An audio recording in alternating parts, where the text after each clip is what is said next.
I don't think that you can understand the current situation properly without considering the role that postmodernism plays in this. Because postmodernism, in many ways, especially as it's played out politically, is the new skin that the old Marxism now inhabits. So you could think that there's a postmodern philosophy, which we'll talk about a bit, that really came into its vogue in the 1970s after classic Marxism, especially of the economic type, had been so thoroughly discredited that no one but an absolute reprobate could support it publicly anymore. Even the French intellectuals had to admit that communism was a bad deal by the end of the 1960s. And what happened was that they played a sleight of hand game in some sense and rebranded themselves under the postmodern guise. And that's where identity politics came from. And then that spread like wildfire from France, especially into the US, through Yale University, through the English department there, and then everywhere. And so what happened was, there was this idea that the Marxists had put forth that the natural landscape of economic landscape is a battle. And it's a battle between the proletariat, the working class, and the bourgeois. And that economic systems were doomed to continue to enslave people and to keep them poor and downtrodden unless there was a radical economic transformation that was predicated on something more like equity policy. And then that was put into place in many, many places, as you no doubt know, throughout the 20th century, with absolutely murderous results.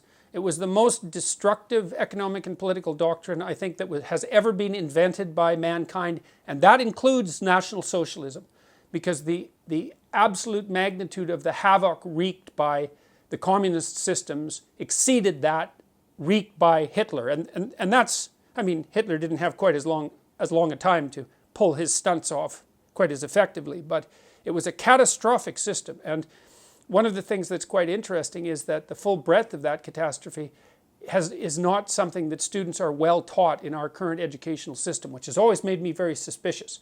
For example, the students I teach usually know nothing at all about what happened in the Soviet Union under Stalin between, say, Stalin and Lenin between 1919 and 1959. They have no idea that millions, tens of millions of people were killed and far more tortured and brutalized by that particular regime, to say nothing of Mao. So look, what happened was that by the end of the 1960s, the evidence that communism was a catastrophic failure was so overwhelming that even the French intellectuals, and we'll return to them later, like because the French have a very long-lasting and powerful public intellectual tradition, and so intellectuals there are very influential. Even the French intellectuals like Sartre, Jean-Paul Sartre, the famous philosopher, had to admit by the end of the 1960s that the Stalinist, communist, Maoist experiment and all of its variants, not just those particular dictators, but all of its variants, was an absolute catastrophic failure. And then what happened was the postmodernists came onto the scene, and they were all Marxists. But they couldn't be Marxists anymore because you couldn't be a Marxist and claim that you were a human being by the end of the 1960s.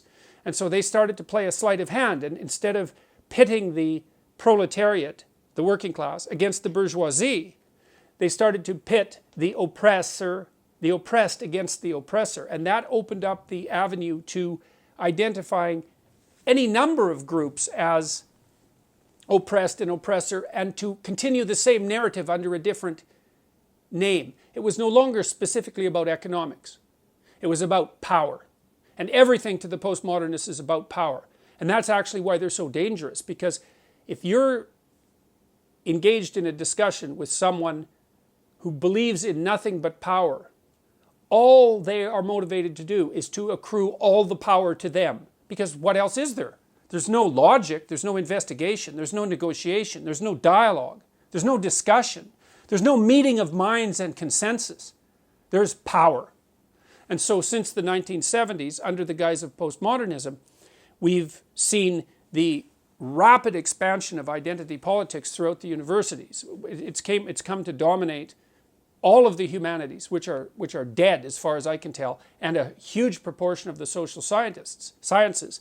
And we've been publicly funding extremely radical postmodern leftist thinkers who are hell-bent on demolishing the fundamental substructure of Western civilization. And that's no paranoid delusion. That's their self-admitted goal.